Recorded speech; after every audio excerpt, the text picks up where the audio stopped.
3 points. 1 kick, that's it. Of course, the final score of 31-34 doesn't tell the whole story. We're going back in review of that Thursday night warehouse fight in Detroit. What's it all really mean? You really want to know? Then we got to start the show. Kick it! Two dads and a Chaz putting trophies on the wall. Two dads and a Chaz is talking Green Bay Packers football. Not exactly qualified, but answers the call.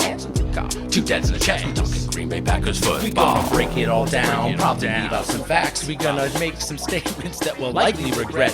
Mostly gossip and rumors made straight off the top. So crank up the air conditioning, cause it's bound to get hot.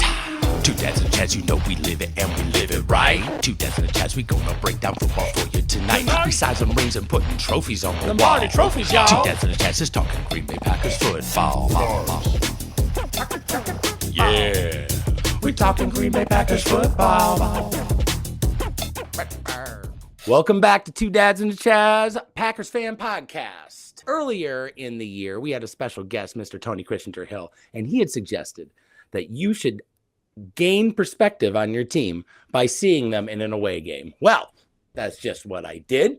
Thursday, I went out to support the Pack in Detroit. We're going to go over that experience and also look ahead to our matchup against the Seahawks with our special guest, my very beautiful wife, Miss Caito Foshay, for another fan favorite episode of Caito's Kicker Corner. I'm your host, Tyson Foshay. One short of a full pod squad tonight, boys, but we are still going to persevere. It's what we do. Chazzy, where are you coming from tonight? I'm actually coming from Shane from Shawno's basement. Is this so? This is by choice then, or are you there Believe against it or not, your yes. will? No shackles. There's nothing attached to my leg. Like there's no lotion being dropped down a long well. And of course, we are joined. Ty Wendell, how you feeling tonight, my man? Dad, Chaz, Packer fans worldwide, we are a playoff team. It was a brutal loss, and we'll break it down, but don't forget, we are very much still in the hunt. We are in the mix. We are closing in on the end of the season, and I'm starting to look back and gain a wider perspective. I'm glad to share all that and more. So, Chazzy, why don't you tell me what happened in that game there? Headline for Packers fans: I'm not worried for them to make a run. The question is, make the Super Bowl, because that was the concept coming into this season, that this was their season to take that step forward. And we needed Jordan to be healthy for that. And I think we can all agree the kid is great physically right now, correct? He was making some plays the other night. He's moving around very nicely. He can make some of these amazing throws. Their best running back in a long time. There's only 2 Green Bay players with 10 or more rushing touchdowns over a 6-game span, like Josh Jacobs has done. And his name is Jim Taylor. We're talking Vince Lombardi Hall of Fame running back. That's what Josh Jacobs has been able to do in a month and a half. And that's the guy we need, just providing this hammer. So if we're going into Seattle, or we're going to Los Angeles, or we're going to Arizona, because right now it sure looks like Green Bay, even with this loss, they're probably going to be 6th seed. They could be the 5th going into Atlanta or Tampa, but I think that these are going to be winnable games for us personally. I'm really not concerned. Injuries will always be a concern. They started slow, punt, fumble. But I think we are still in the mix for this. And as far as just takeaways, the number one thing I want to talk about, which everybody already is, we were a little bit robbed. Officiating cost us this football game. I mean, ridiculous pass interference call that ends up being a field goal. It forces the Lions to go down to get a touchdown of their own. Missed hands to the face, missed hold on a touchdown by the Lions with Keyshawn Nixon right in front of the officials. And those are the takeaways that I had for the game. Well, thank you, Chazzy. A wonderful breakdown as usual, and an interesting angle. I hadn't honestly considered it that way. Of course, my perspective is different than yours because, as I mentioned in the opener, I did go to Detroit. Now, Papa Bear's back, and I'm excited to be on the show. But I really want to hear your guys' perspective first. Ty. my thing with this game was it was like a roller coaster at a haunted house. Oh no, this is going to be terrible. What is going on? Oh wait, this isn't so bad. Oh, this is kind of fun. Oh my God, this is scary again. Who killed the lights? Why is this room filled with smoke? Like, and I couldn't tell if I was having a good time or like horrified watching this game because we came so close to like bringing it all back and in control again.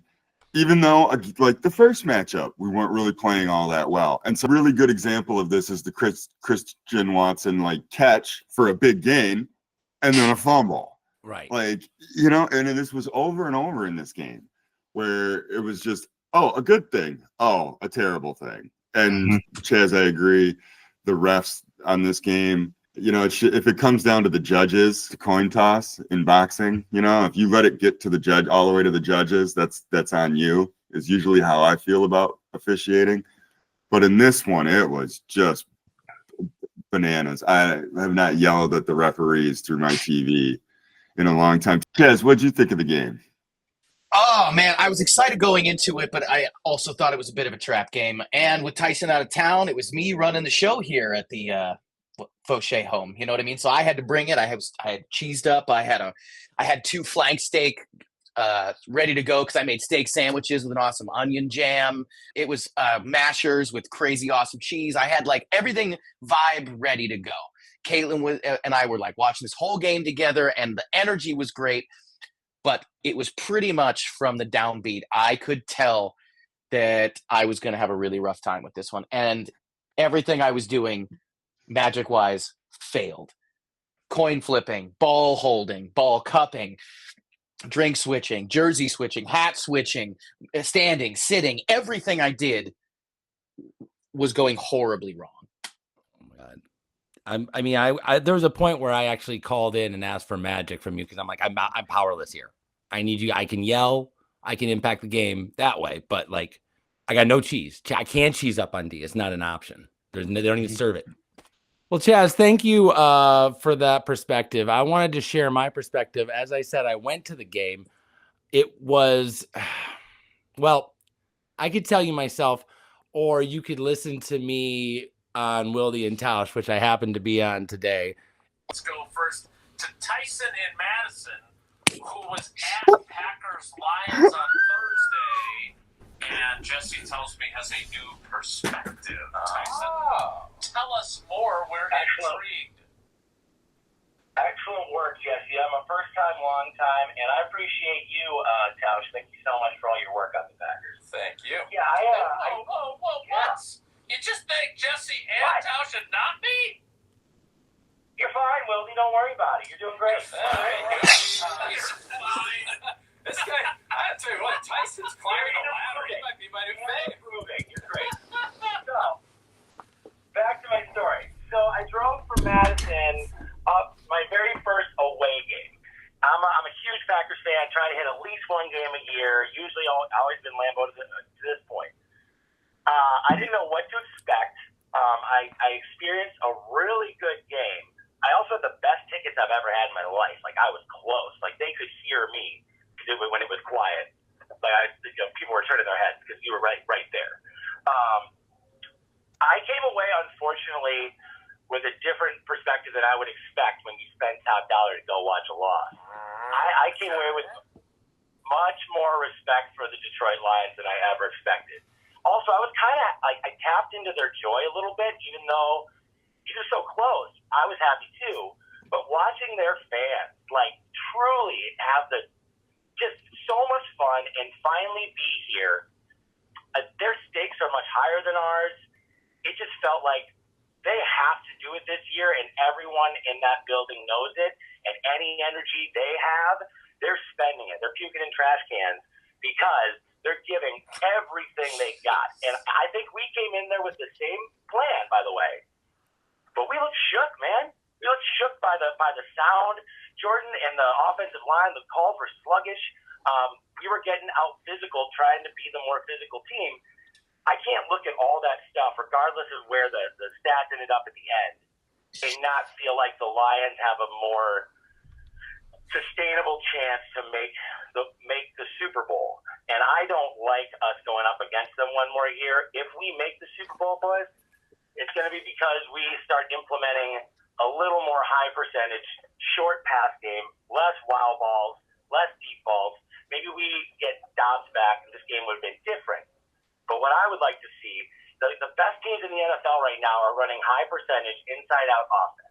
I'm not seeing that consistently from the Packers. I love what we're doing. I love the misdirection. I love all the plays. I just wish we had some get Jordan hot plays and quick dump offs. We should be using Tucker that way. We should be using, Jaden Reed. Dobbs when he's back. Jaden Reed, exactly. Jaden Reed. Where was Jaden Reed? He wasn't there. I watched them do that to us, and if you're playing a 4-down style of football, you can't give them 4 yards of play ever, or they're just gonna keep breaking your back. And I can't tell you how many times I celebrated on 3rd down, guys, just to be like, damn, there we go. Fist up. Yeah, that fist up forward. So my roundabout way is saying I would like to see the Lions win, because I think if we're not there, this is their year. They're losing both their offensive and defensive coordinator at the end of this. So they're going to be – this whole thing falls apart. You got contracts. This is it. The stakes are much higher, and I feel like they are aware of where they're at, the significance of the history of this. I talked to some good Lions fans. I talked to some bad Lions fans, and they all are aware of where they're at. And they're emboldened to say the Packers suck to my face, but that's just right now, and that'll change. Tyson, that was a great call. That was what a segment of calls, huh? Great job by Tyson. I think there's a lot of Packer fans that feel the way Tyson does. Wait a minute, you just got done saying that you thought after what happened with the Lions that a lot of the Packers fans don't feel that way anymore. But Jason, there's a wide swath. I felt a certain way, the same way that Tyson was just explaining. Man, they hadn't won a playoff game since JFK got blown away. That was that we had heard. That changed. They won a couple playoff games last year, and they're building it. The fact is, we didn't really think a lot about Detroit ever. Now they're top of mind, and that changes the dynamic. That was a poll on Wildy and Tausch that I took the liberty to take a few minutes and give my perspective. They were so kind to give me some airtime, so that was a first for me. We're going to take a short break, and when we get back, we're going to start breaking down statistically what went down in this game. Thanks for coming into Two Dads and a Chaz. We'll be back in just a moment. Two Dads and a Chaz is talking Green Bay Packers football. Yeah, we're talking Green Bay Packers football. All right, powering up right now. Chicken tinga burrito. It's frustratingly pretty good. Pretty happy with it. Got a little heat. I didn't ask for it. I'm happy with it.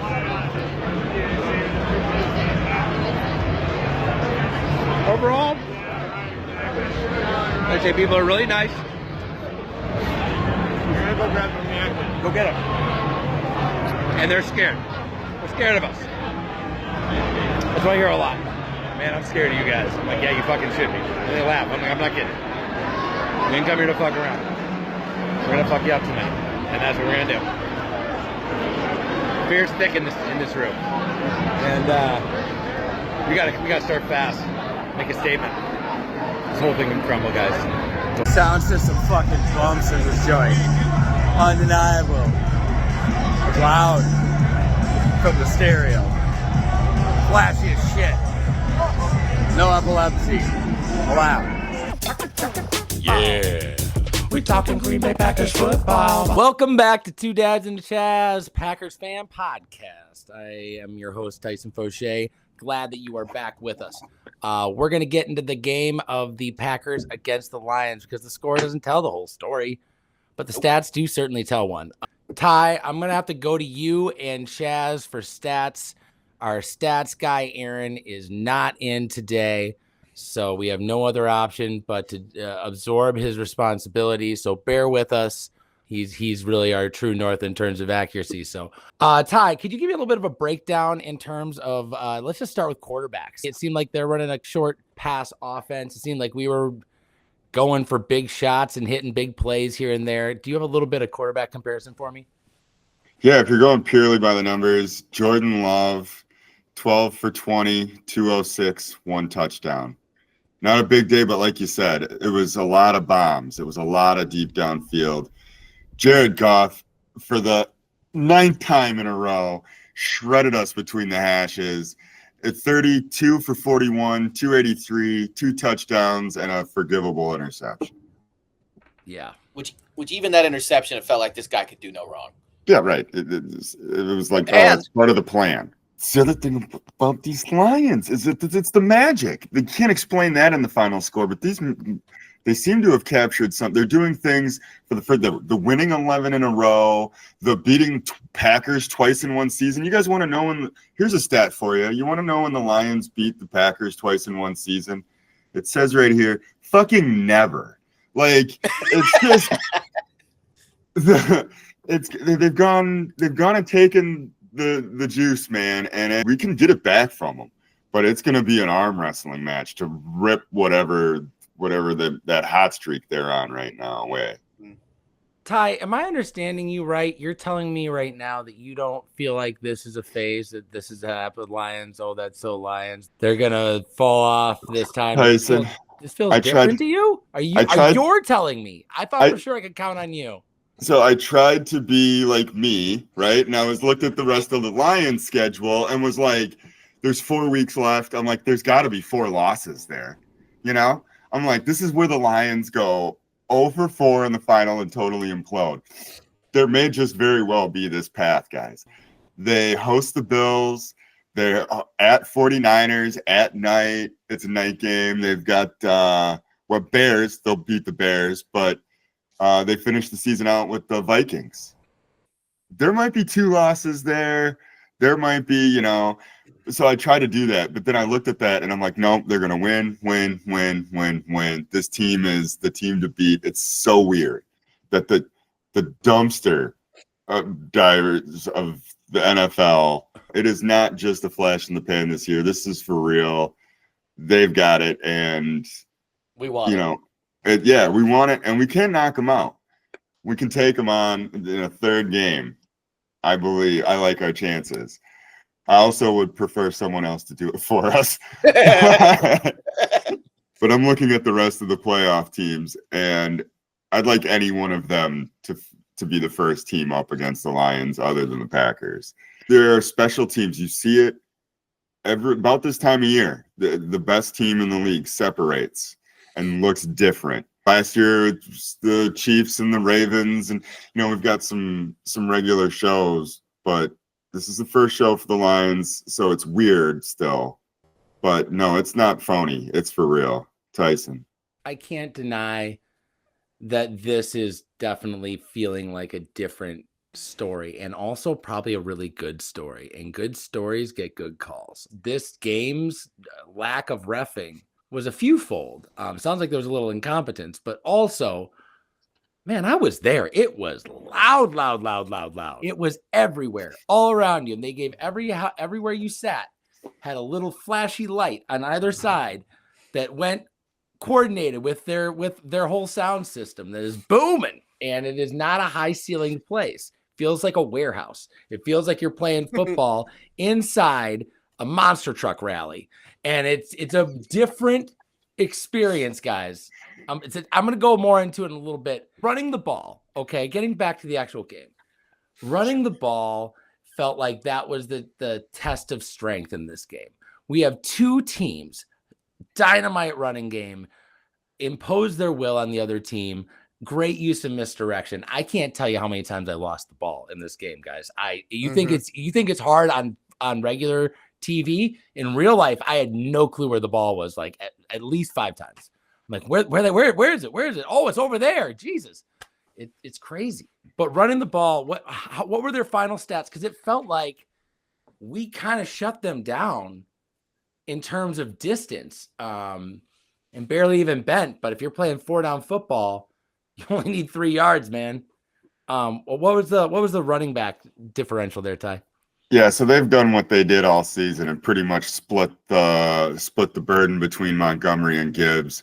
14 carries for Montgomery, 15 for Gibbs. Montgomery had 51 yards and the touchdown, 43 yards for Gibbs. So they came up, right around about 100 yards without taxing either guy too much. They also used them heavily, these 2 running backs, in the receiver role. A lot of passes out of the backfield, a lot of dump up. Goff loves that 2 yards to the running back kind of thing and let him deal with it. So 5 catches for Montgomery, 6 catches for Gibbs. It's almost a hybrid running scheme at this point where it's just get the ball out to the running back in the flat. So when you combine all that, you're looking at a couple of running backs that, though it looked like, they were getting nowhere, we actually had a pretty productive day. Chaz. And guys, also a lot of this game came down to 3rd and 4th down conversions, man. Like we were 1 for 5. They were 7 for 15 on 3rd down conversions. Now that's already pretty staggering, right? But the 4th down conversions is what really messes with your head. We were 0 for 0 and they were 4 for 5 on some of the biggest moments of this game. And if you can't convert on 3rd down and get these first downs, that is essentially what shot us in the foot. Like I and said, Josh Jacobs did what he could. I mean, Josh Jacobs, like he has all season, was like, fine, I'll just carry this team to victory. He was dynamite in the red zone and got 3 touchdowns. But if you're talking Josh Jacobs distance and carries, man, only 18 rushes for 66 yards. It was tough sledding for Jacobs in that one, which also bled out into the passing game. But no, it was actually a lot harder for the Packers to run the ball than it has been all season. You see that, Tyson? I saw overwhelmed confusion. It looked like they had never played in a loud stadium before. I don't know if this was like the loudest the stadium's ever been or the most distracting, because it was very distracting. The lights turning off, lights turning on. It's just disorienting. But really, it seemed like the refs didn't know what was going on. It seemed like the Packers didn't know what was going on. There was no urgency in the play communication. There was no energy matching for what was being brought at them. It looked like they were kind of pouting and like trying to look tough. We came in here trying to be the tougher team. We came into this game being like, let's go in there. We just had a really physical game against the Miami Dolphins. We dominated them physically. We're nobody's underdog. We're going in there to fuck these guys up. That was our energy coming in. They were just a little tougher on both sides of the ball. They had push on both sides of the ball. And what they were doing to Josh Myers, man, that was a liability. The way that they were lining up on top of him sure looked like encroachment live, but apparently, and I looked at the film and it looked like encroachment there, but I guess it's not. One way or another, they were pushing it to the very last second. When you do that and you're in silent count and nobody else, everyone knows when that guy moves, that ball's getting snapped. There's no more surprise. There's no more I'm going to jump the snap or I'm not going to jump the snap. You know exactly when it is because you're out of time. This is why we couldn't snap the ball sometimes, because Josh Myers was in a position where that call came in late. We just moved a guy out of this area. Like if he snaps it right there with this guy on top of him, he's going to do exactly what they did all day, which is cut right in that gap between the center and the guard and be in Jordan's lap before he even takes 2 steps back. So the fact they didn't adjust for that and didn't make a plan for that, blocking wise, scheme wise, backup, like one way or another, shorter passes, was really frustrating. I felt like Matt did a poor job of not letting go of probably a really well thought out game plan that was not fucking working. It just wasn't. We couldn't get it going. Chaz. On a little bit of a positive note too, as far as Jacoby Jacobs goes, Mr. Jake Jacobs. This is Josh Jacobs, everybody. Josh Jockety Juke Jacobs. I mean, the guy still, only 66 yards on the whole day, but 3 touchdowns of the 4 that we got. Like, was still able to at least crunch through when we needed him to. So I just want to at least give credit where credit is due. We were at least able to score. This was some of the best red zone play I've seen in some time when we needed it to happen. Yep. You know what I mean? We're not going balls to the wall crazy with doing crazy out routes or fakes or end arounds. Like, give it to the guy that's going to get in the end zone. So I just wanted to make sure we shouted that out because Jacoby, you had one hell of a game. Oh, he's the man, dude. Josh Jacobs is the goddamn man. That's all I can tell you guys. If there's anyone that's the heart and soul of this team, he's the heart. And Tucker Kraft is the soul. We got 2 tough guys on this offense, and they happen to be at weird skill positions. But those guys will take on anybody. They love this game. They love this team. And they're going to throw it on the line, and you can tell. It is spreading throughout the entire team. But if you want to know who were the tough guys in this game on offense, it was Tucker Kraft. It was Josh Jacobs. Yep. And it was our left tackle who was slinging guys all around all of a sudden. One arm something happened slinging. with him. Yeah, he's just throwing dudes. Like, He was I've never doing that seen Walker's not Miyagi known move. as like a run blocker, but he was something happened between him and that matchup. And he came out looking angry, and I liked that. I liked that look for him. So our offensive line has potential to be the reason we can win a Super Bowl. But if our center plays like that, we aren't winning nothing. We're going to lose for sure. We cannot say, you got it, Josh? And he says, yeah, no problem, coach. He clearly doesn't have it. We clearly put him in a bad position. And we're not going to and he's not going to tell you we should change the count, guys, because he's going to feel like that's him being weak. We need to avoid these situations, but it takes about a quarter for us to adjust. We got to get quicker on those turnarounds. It's obvious what's going on. They were playing us in a disrespectful fashion. They were going to blitz 5. They were going to blitz 6. That means that's one-on-one on the outside. You have Corey, what's his name? Corey Davis is like 45 years old at cornerback, playing against one of the fastest elite athlete weapons of the entire NFL. And we couldn't take advantage of that more than twice. That feels like a missed opportunity. The problem is you weren't making him run short routes. You were wanting him to run deep, difficult. You can't stop him routes. The problem that takes time. And if you didn't have a plan to snap the ball without having a guy run right past you, if they figured out some kind of hack to be able to make it so our center is completely neutralized and barely there, that seems ridiculous that you wouldn't fix that in the same series. I can't believe it took us an entire half to switch to man beaters, to get away from these deep balls, to actually get to a point that we were able to connect, create some chemistry, and score fast, which I can't tell you how cool it is that we got a quarterback that's like, fuck it, let's put up 17 right now. 3 minutes, 17 points, Madden style. Like, we can do that. Chazzy. And everybody in the last couple of days that I really respect, podcast-wise, radio-wise, is kind of said pretty much what you're saying in the same breath, Tyson. Don't let this win discourage you from the talent that Jordan Love has right now, because they're still calling him one of the top dogs in the NFL. And I believe them. I am on the train. I think that given what was happening and how little time he was having inside the box, and then watching, the calamitous things that were happening once he got outside of said box, this guy is still a top contender. Definitely. No question. Not only is he a top contender, he's going to be a top contender health-wise, considered for the next 5 or 6 years. Our team has not started to be in its prime. The oldest member on our team that is an impact player is Josh Jacobs at 25 years old. Our team is super young. Like, we are going to be good for many years in a row here. The Lions, this is it. This is their year. They got to do it. So I feel like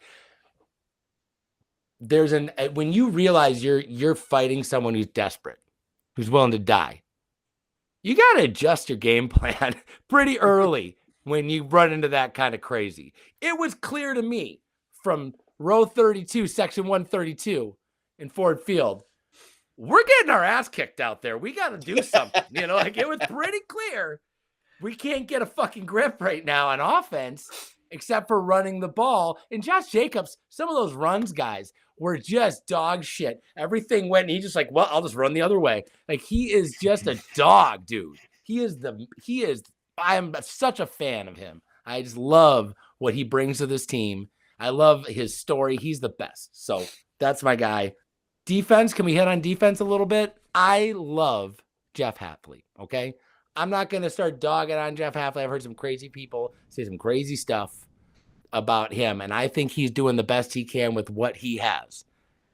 That being said, you got to have an answer for a screen pass, boss, okay? That's a fact. You cannot get embarrassed all year by over pursuing and them just dumping a screen. It seems like they're just like, it's been a screen buffet the entire year. And this game was all misdirection, screens, short mesh, easy short stuff. And if you're playing 4-down football, that's unstoppable.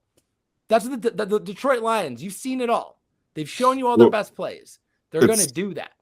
It's part the 4-down football thing, but also we were extremely thin in the secondary. Sure. Extremely thin. And so when you've got Eric Stokes out there, you can fool him as many times in a row as you want because there was no Jair. Evans and Bullard are obviously dealing with injuries. You've got, I mean, it was one thing after another. We've got no Valentine. Valentine's MIA. I think Stokes was the secondary. Yeah, because it was Valentine and Stokes and Nixon. And Nixon was the only guy holding his own. And even that, he still had some Keyshawn moments.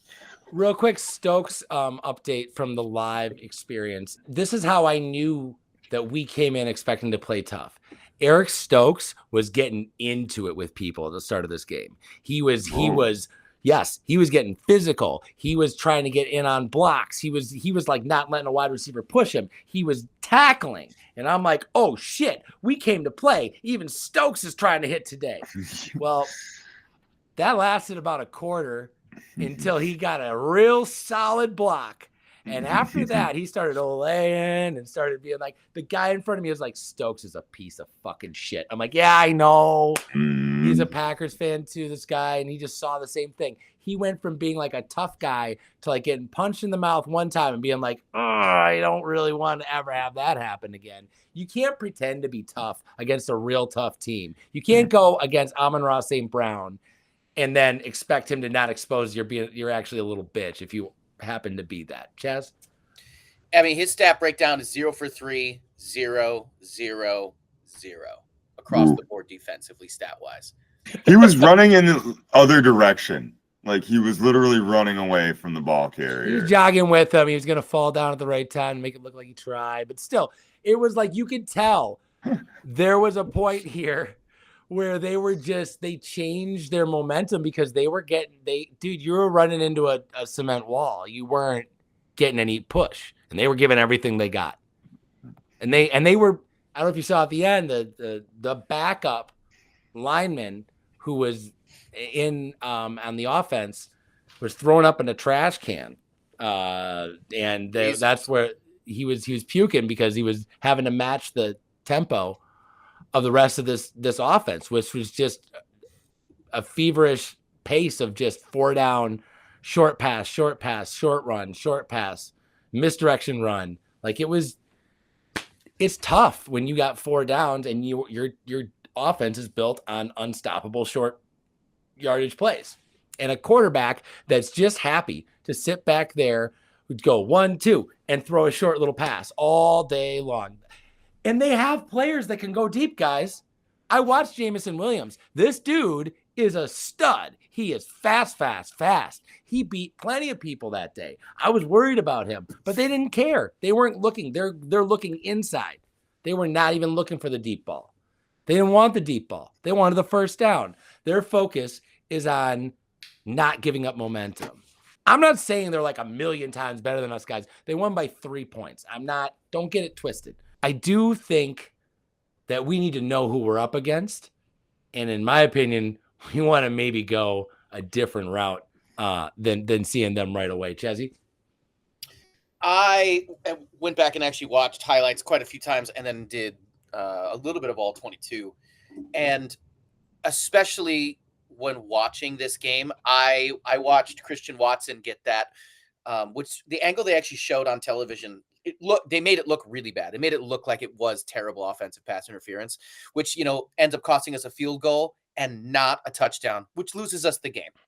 I was really pissed off at Christian Watson until you really look at it. There was nowhere for him to go.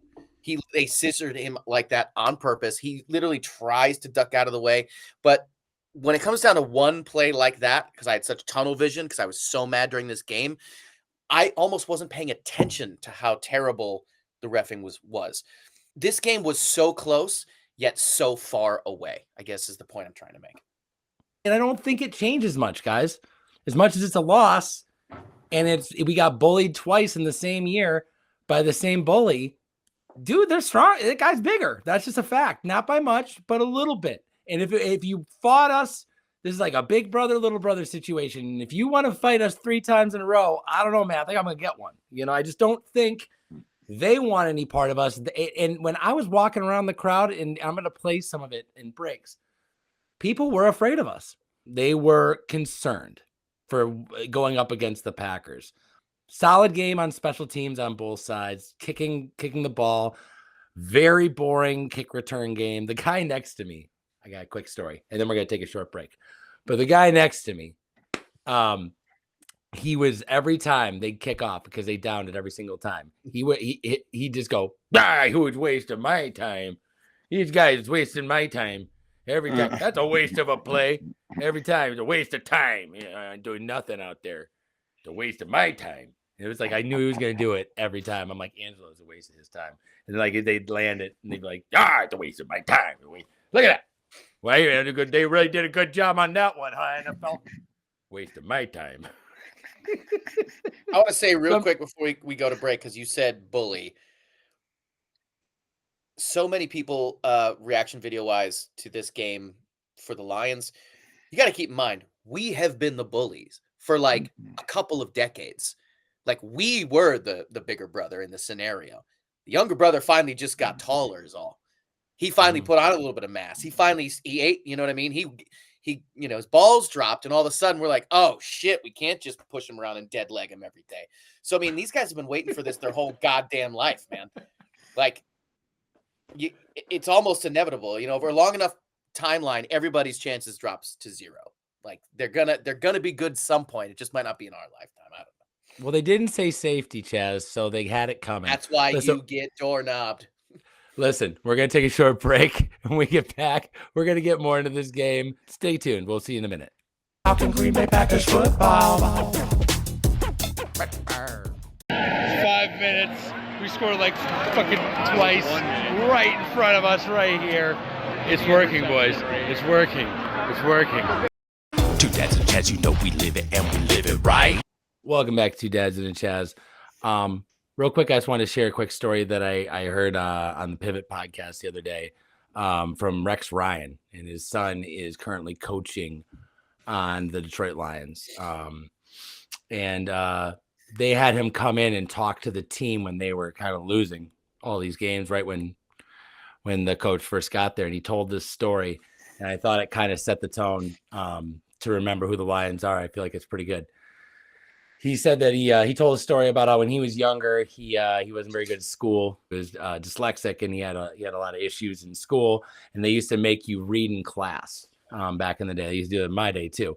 They kind of make you go around, and when it was his turn to read, he would not do well, and these kids would laugh and like give him a hard time. And he's a bigger kid, but still, it really pissed him off. It happened pretty regularly, and made him not even want to go to school. He kind of hated going to school. And dreaded that moment. And one day he was in class and he was reading this thing, and he didn't do a very good job. And these other kids are laughing, and they went out on recess. He found the guy that was laughing. He went up to him. He said, "Hey," and he went, "What's funny now?" And he found the next guy that was laughing. He said, "Hey, motherfucker, what's funny now?" And he found the next guy that was laughing. And guess what? He said, "What's so funny now?" And beat the shit out of all 3 of them. He said the reason he told that story to a football team is because at a point when people have been laughing at you long enough, you got to do something about it. And I think that's where the Lions are at right now. I think they're ruthless because this is their chance to do something about it. I thought that was an appropriate story because I felt like it really nailed the character that I saw when I went to that game, which was a younger brother that had enough and was ready to give everything they got. And we just seemed not ready. Is disappointing, but a good game. Doesn't really change too many things in the standings. Standings are something we need to get into here, so we're going to take a short break and get back and talk about the NFC and like what we're dealing with. Before we do that, we're going to come back with a really fun special guest. Stay tuned. We're talking Green Bay Packers football. That's for real. Go Pack, go! Go Pack, go! Ball, break it all down. Probably leave out some facts. Welcome back to 2 Dads and a Chaz. We are moving on to one of my favorite segments that we do here on the podcast. We have a special guest for you today, and that is Miss Caito Foshay with Caito's Kicker Corner.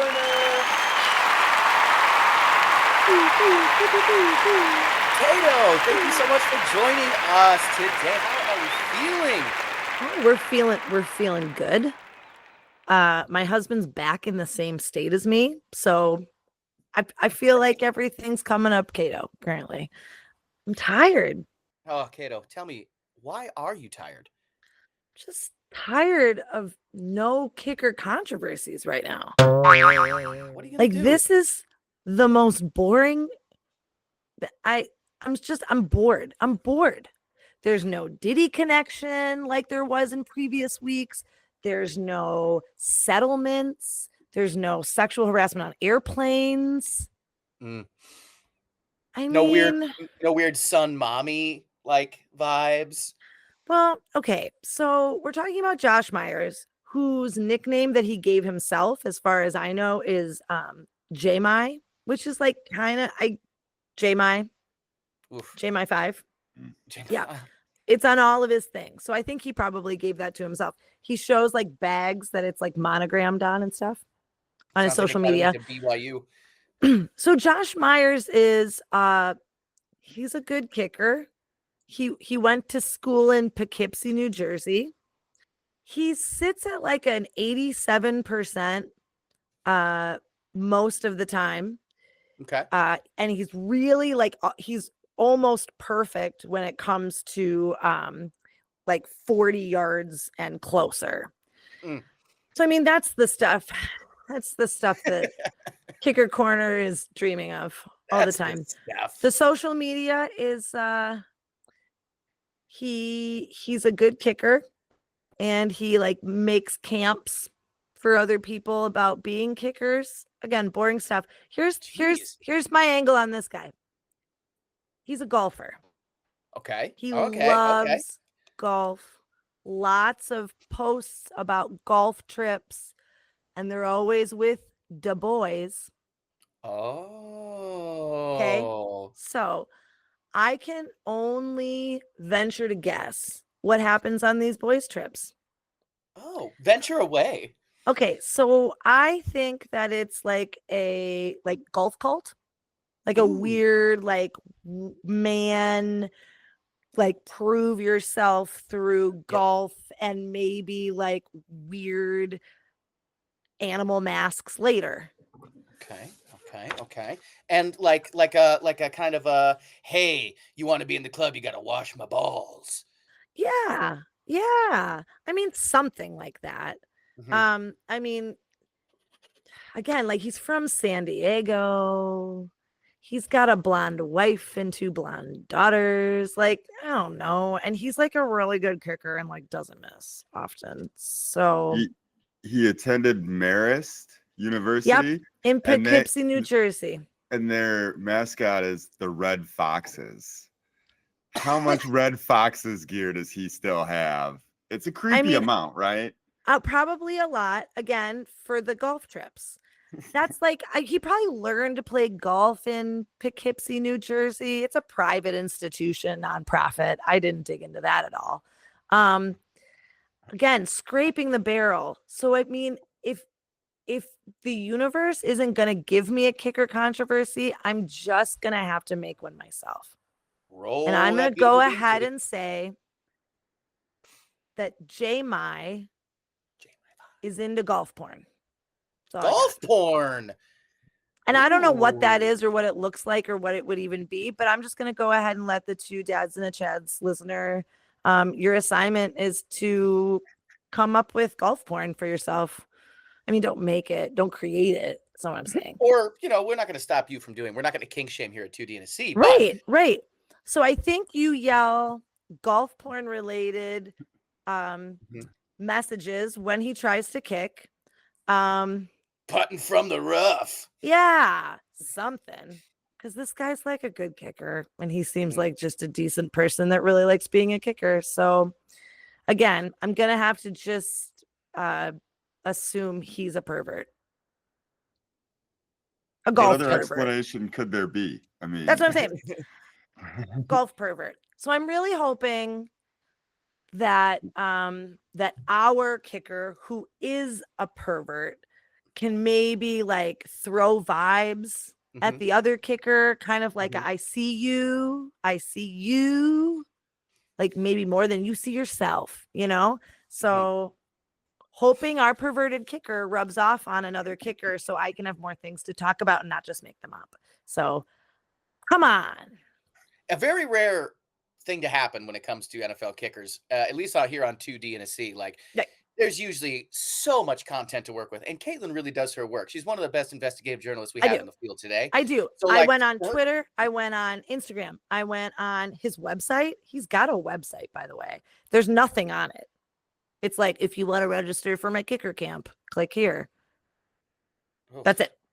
So, like, there's not much going on with this guy besides the golf trips. Doesn't even sound like a guy that gets like does fun golfing, like that fun drunken golfing that most guys do. It's like, I don't know. I just really love to golf.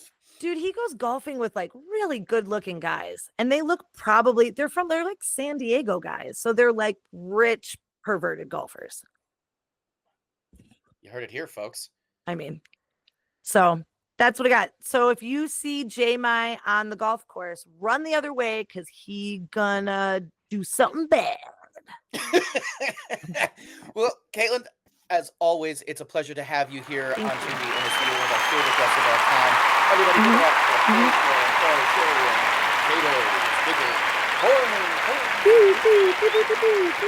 and God bless our perverted kicker. Yeah. We talking Green Bay Packers football.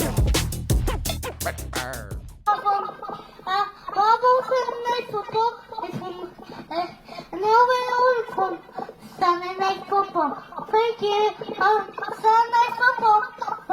Sunday Night Football. Let's do it. Let's go. Sunday Football. Welcome back to Two Dads and a Chaz Packer Podcast. We are moving forward in our episode into our next opponent. Going to be going up against the Seattle Seahawks, quarterback led by Geno Smith. Not a historically great quarterback, but seems to have been reborn since he's been on the Seahawks. Ty, what can you tell me about the Seahawks? Man, the Seahawks, they're good at times and bad at times. They have an average record, but it's not because they're an average team. It's because sometimes they're a good team and sometimes they're a bad team. You're right. I love the Geno Smith story, you know, like a guy who wasn't good at his career until his, I don't know, mid-30s, found himself and has now had a second life in a late career. I enjoy that story. DK Metcalf, you know I love me a crazy wide receiver, and this guy is the craziest. Like, so I'm always watching the DK Metcalf. He's been on the production this year. The crazy's ready to explode like a volcano. They lost their top running back, Kenneth Walker III, and that due to a calf injury, he's questionable, but they don't even care about him anymore. They've moved on. They got this Zach Charbonnet.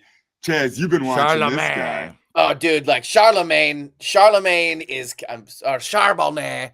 This guy is insane. He is the Jacoby for the Seahawks. This guy had 134 yards, 2 touchdowns. This guy is running like it's his job because it is. Kenneth Walker doesn't matter because they got a backup Ken. They got 2 Kens on the team. They got Kenny McIntosh. He goes by Kenny, so they don't get him confused from Kenneth. So toughest Kenneth ever to live is Kenneth Walker, and he happens to be hurt now, which is great because they're a 3-headed monster, and they are Screen City. This is their whole game, is a bunch of screens. I don't like that. We've talked about how the Packers don't have a good answer for the screen. So, Coach, I love you. Show me you can teach this team how to not over pursue and shut down a screen for this next week. Because if we lose the game, I don't care. If we can stop a goddamn screen, we can afford to lose. We can't afford to, like, not stop screens anymore. Yeah. And I don't have the numbers on it, but they do great with the screen considering, and this is just my eyeball test, this is a very fat offensive line. I They're can't not- believe. I didn't know anyone. I tried. Yeah. They're big. I guess they're Yeah. early draft picks, but I'm like, I can't even pronounce the center of the guard. Like their team is like a lot. They're above maybe average, barely. Like they're just not special. Yeah, they're not as good as what we've seen lately. You know what I mean? The wide receiving core, they're also deep. They have Tyler Lockett. They have Njigba. They got DK Metcalf, bro. Yeah, and I mean they're stacked there. So Gino's got a lot to work with. He looks like a veteran quarterback. He doesn't make a lot of mistakes. He throws the ball away when he has to. The only thing is that he can be kind of reckless with it, and he fumbles a lot. So he also has a really good tight end, Noah Fant, that gave him the right number. You give the guy the right number, he can do big things. And he wasn't good on the Bears, but then you give him 87, boom. We're talking Jordy Nelson. These numbers matter, guys. You're talking Robert Brooks. I just don't see what I mean? There are certain numbers, they're just good numbers. If you're a good tight end, you got to go reinvent yourself, wear that number. Anyway. Also, there's weird symmetry. I just got to get into as long as you're being weird about the numbers, I'm going to be weird about the names. They have a free safety, Julian Love. So it's Jordan Love versus Julian Love, J Love versus J Love. They also have a Jerron Reed. So they got a Jay Reed on defense. We got a Jay Reed on offense. There's a lot of weird, like, what is going on here? They also have a safety named Kobe Bryant. He's dead. That's crazy. What's up with that? Wrong sport. Right? What fucking bizarro world are they living in? Some kind of portal. Zombie team that they just like they hit fantasy draft. And they imported auto draft. They imported and hit auto draft, and this is just the team that they started the season with. Well, let's not forget they have Leonard Williams, who just a handful of years ago was one of the best darn defensive linemen in the game. He could turn it on and start trying, or I don't know, get the right Toradol amounts and just all of a sudden be good again for one game. We got Byron Murphy, Jamal Reed. They have a pretty legit defensive line that they're bringing to the table. I don't know if any of them are injured, but they do have two Joneses as well on defense. As long as we're talking about weird names, they got Ernest Jones and they got Draymond Jones. So you got double Joneses, and they're both pretty good, which sucks. So any Jones, look out for that. And then also we got they got the weirdest defense I've ever seen. They run like a 3-4, but it's a bizarre spread out. Like, there's nothing but holes against this defense. I'm like, I don't even understand what this is. This must be one of these, like, 2-3 or 2-4-2 or some bizarre shit. I don't know what it is, but they have maybe I'm just not reading it right. But when I was watching, I'm like, I don't understand this. It doesn't look like it's working. I actually think it's a 3-4-3-4 from soccer, actually. You don't recognize it because it's a soccer formation. I barely know anyone on this team except for the skill players. But they seem to be, And they're deep. Here's the other thing. Walker, their running back, goes down. The next guy up, they're like, oh, holy hell, we've got another great guy. The same thing kind of happened on defense with Trey Brown, where it's like he's the top corner out there, except now you've got all these other guys. They've got a Jarek Reed. What is going on here? That's what I'm saying. Isn't it weird? But this Devin Witherspoon looks like he's the next number one corner on the team. This is like a Spider-Verse football team. Like, this is a bizarro Spider-Verse, like, inside out collection of names. DC and Marvel together. Have you ever played Madden long enough that they it's all made up players at this point? They're out of actual pictures of real players because you got a real problem at that point. You've played too much Madden. You've outplayed the graphics, and they just start recycling first and last names and putting them in different orders. And this is what we're dealing with here. This is where we're at with the Seahawks. I don't even know who their coach is. I didn't even look it up. Does anyone know the name of the coach? Oh, it's that guy. That's guy. Where are you, Mayhew? Give me a name. Somebody search. I don't know. But they got a coach. We can do a quick coach check and find out who this man is. But also, guys, like, we're 9-4. These guys are 8-5. Like, it's not that far off. And we're like you said, we're basically playing the Pizarro version of ourselves. And they also play in like one of the most ridiculously hard divisions in football that just beats the living shit out of each other like that. You don't want any part of that West Coast bullshit. And the 49ers and them have just beaten each other to hell. So like they're a young team. They're unproven. But I just don't see. I do know that they could beat us. And I'm going to tell you guys, wouldn't be the end of the world if they did. I got a whole thing that no one's going to like about the road to the playoffs that I want to see for the Green Bay Packers. This is really going to upset Ty, I can tell. It's really going to upset me. I hate this already. All right, we're going to take a short break, and when we get back, I'm going to break down the weird path that I would like to see the Green Bay Packers take to the playoffs after this. Yeah. We're talking Green Bay Packers football. Welcome back to Two Dads and a Chaz Packers fan podcast. I want to get into our road to the playoffs. What I learned going to Detroit is that I don't want to do that again if I can help it. In fact, I'd rather go up against anyone in the NFC anywhere but there, which sounds ridiculous when I hear it out loud, but it is just the world that we currently live in. Lots of things are ridiculous, just the way it is. I don't think we benefit in any way by winning out the season, except for not backing into the playoffs and being on a roll and having teams be worried about us. But seeding wise, I want to be in the 6th or 7th seed. I do not want to be up top. I want to play the Atlanta Falcons week 1. That's who I want. And I want the Eagles and the Vikings and all these teams to beat the hell out of each other. I want the Lions. I don't want to play the Lions until the championship game, if they make it that far. And I would be fine if we end up playing the Eagles. In fact, I really like that matchup now at this point in the year. Ty, what do you think about that? I mean, I don't want to face the Lions again. I'm with you on that, especially in their house. Don't sleep on these Buccaneers. I think they're going to be good too. I think the Buccaneers are right there. I think that they might even be the team other than the Falcons. The Buccaneers, I'm looking at this team and I'm like, they are a squeaker in, but they win their first playoff game. They're a team that I like. Everybody's like, take the easy pick and go for the Buccaneers. I don't think that's the easy pick. I think the Buccaneers drop either the Commanders or the Seahawks or whoever it ends up being from the NFC West in a shocker. So I don't want any of that. I want the Vikings. I will take the Lions in the playoffs because here's why. We've only faced them twice in the playoffs. We've beaten them both times. You know what I mean? Like this is damn it, this is the year. I don't want to face the Lions. History doesn't matter here. Yeah, we've established that doesn't matter. And that they're out to destroy all history. No, that doesn't matter. Anybody but the Lions. I'm with you. Anybody but the Lions.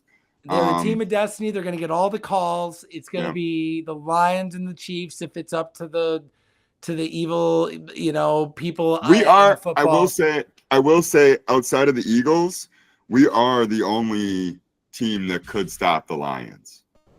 Absolutely. Like, the rest of these playoff teams, they're going to get it handed to them by the Lions. They're really only two teams that can stop them at this point, and we're one of them. We haven't proven it yet, but what I would like us to do over the next 4 games, and this is crazy, I'd like us to lose 3 of them on purpose. I'd like us to lose. You want us to take a dive? You want us to tank? The objective is not to win the game. The objective is to dial in a short, high percentage passing attack and re-establish that as our identity between now and the Bears game, which we have to win so we don't back into the playoffs. And that puts us in the best position to get to the Super Bowl. You don't want to go in week 1 to the Lions. You don't want to do that. Who are you? I'm just telling you the truth. Who are you? Never in all the years I've known you have you ever even said we should lose a game on purpose, let alone 3 of 4. I want to reset our metric. If you are looking at winning, it's at developing a skill. We're not winning in the traditional the easy route. sense, That's what you want. You don't want to walk the yellow brick road. You want to hop Here's the other reason why. Train. Here's the other reason why, guys. Let me ask you this, just gut feeling. Just give me the number. Give me the number. Gut feeling. This team, this year, what you've seen. How many in a row does this team have in it? How many? How many wins? 4 in a row. Yep, 4 in a row, 4. Chaz. Ty, you say 4 too. All you need is 4 in a row. 5. I agree 5. with Ty. I think it's 5 too. I think we're a 5 in a row team. That means we win the line. That means that we just need to win out from the Bears on. And we won the Super Bowl, guys. We did it. Like, that's the reality. What are we going to do wasting wins in effort against these other 3 teams that don't benefit us ultimately? We're going to be, you know what I mean? I just want to get in there. That's a lot of wild I want card magic, to know though, what's man. going on with Marshawn Lloyd. Can we get the backup running back in there? Can we develop some guys? Can we get some wrinkles to make it confusing? Can we develop some new plays and implement them so we can use them in the playoffs? That's what we need. We don't need 4 more wins. That doesn't do much for us. In 2010, we were in almost an exact same position as we are numbers-wise now as far as wins. And then right around, I think it was either next week or the week after, we went on a fucking run. We went on a crazy run. And so I will never allow myself to say that I would rather lose to statistically get other people in a worse position that we have to play. And last year at this week, I was licking my wounds coming home from a loss against the Buccaneers, where I was questioning if we had it. And man, what those next 4 weeks did for me understanding we did have it. Again, how many in a row did we get then? So then we got 4, 5, 6 in a row out of gas. You know what I mean? I don't want to waste it on momentum. I know we got young, youthful players. I know we got an identity. I think I can see clearly where our issues are. If we can learn to stop the screen, okay, on defense, we can learn to do man beaters when they show up and do that. And we have a plan for protection in a short passing game. Our team is out of weaknesses. We can literally beat anyone, anywhere, anytime. And we can beat you in the deep game. Only team that's rolling like that is the Buffalo Bills and the Kansas City Chiefs. Those are the only ones that are like, what do you want? 24 yards? No problem. I got a plan for that. What do you want? 18 yards? No problem. Got a plan for that. Like, we're set up for 3rd and 8. That's our fucking jam, baby. Other teams are fucked, okay? That's where we roll. That's not helpful in our current matchup with the Lions, but pretty much everybody else. Look out. We could be the best team in the world. So, like, I'm just trying to, like, plan ahead, you know? Pack a lunch, whatever it is. I don't want to show up and be out of food. Folks, no matter what Tyson's saying anyway, just remember one thing. Eat wings during this game. You got to be eating some dirty Oh, bird. yeah. Jazzy, that's so good. That's so good. That's such a great point. I don't care if you're eating chicken sausage. I don't care if you're eating chicken patties. Eat chicken or wings. You got to eat some dirty birds. Got to eat some bird. Get We're out people. We eat bird meat. Birds don't eat us unless we're dead. And we're not. Are you? Are you? I'm way stronger than a bird. Dude, Jazz, I couldn't agree more. I could not agree more. I'm going to use mine for that. I held it in all episode. I know. I could not agree more. Did. You are stronger than all I the birds. am way stronger than a bird. Yeah. With that, Chazzy, do you have any of the vitals on this game? Absolutely, I do. Thank you for passing it over. So, as far as for this next game, we are playing on December 15th, Sunday. It is late games from now on, fellas. 8:20 p.m. Eastern Standard. God damn! At Lumen Field. You can watch on NBC and Peacock. Again, we're sitting 9-4. They're sitting 8-5. I don't know if any of you guys are betters or gamblers. Degenerates. Fred, right now, we're -3 with a +102. Seahawks are +3 with a -122.